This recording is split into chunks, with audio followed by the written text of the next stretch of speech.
ಇನ್ನು ರಾಜ್ಯದಲ್ಲಿ ಅಪಾರ ನೆರೆ ಬರದ ವಾತಾವರಣ ಇರುವಂತ ಹಿನ್ನೆಲೆಯಲ್ಲಿ ಸೂಕ್ತ ಮಾರ್ಗದರ್ಶನದ ಕೊರತೆಯಲ್ಲಿ ಅನ್ನದಾತರಿದ್ದಾರೆ.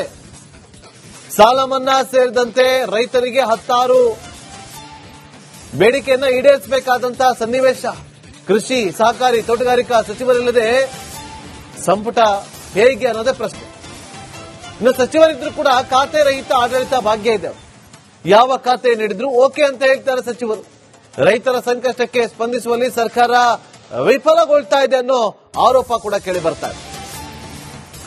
ಅಂತ ಒಂದು ವಾತಾವರಣ ನಿರ್ಮಾಣ ಆಗಿದೆ.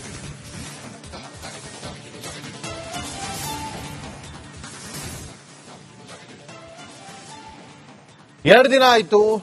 19 ಶಾಸಕರು ಸಚಿವ ಸ್ಥಾನವನ್ನ ಪಡೆದುಕೊಂಡು ಪ್ರಮಾಣ ವಚನ ಸ್ವೀಕಾರ ಮಾಡಿ ಇಲ್ಲಿಯವರೆಗೂ ಕೂಡ ಖಾತೆ ಹಂಚಿಕೆ ಆಗಿಲ್ಲ. ಅವ್ರಿಗೊಂದಷ್ಟು ಕುತೂಹಲ ಇದೆ, ನಮ್ಗೆ ಯಾವ ಖಾತೆ ಸಿಗಬಹುದು. ಇಷ್ಟು ದಿನ ಕ್ಯಾಬಿನೆಟ್ಗೆ ಸೇರ್ಪಡೆ ಆಗೋದಕ್ಕೆ ಹಗ್ಗ ಜಗ್ಗಾಟಗಳು, ಲಾಬಿಗಳು ಎಲ್ಲವೂ ಕೂಡ ನಡೆಯಿತು.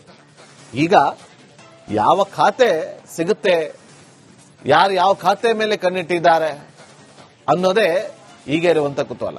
ಕೆಲವರು ಹೇಳ್ಕೊಂಡು ಬರ್ತಿದ್ದಾರೆ, ನಾವು ಈ ಹಿಂದೆ ಈ ಖಾತೆಯನ್ನು ನಿಭಾಯಿಸಿದ್ವಿ, ಅದನ್ನೇ ಕಂಟಿನ್ಯೂ ಮಾಡಿದ್ರೆ ಒಳ್ಳೇದು.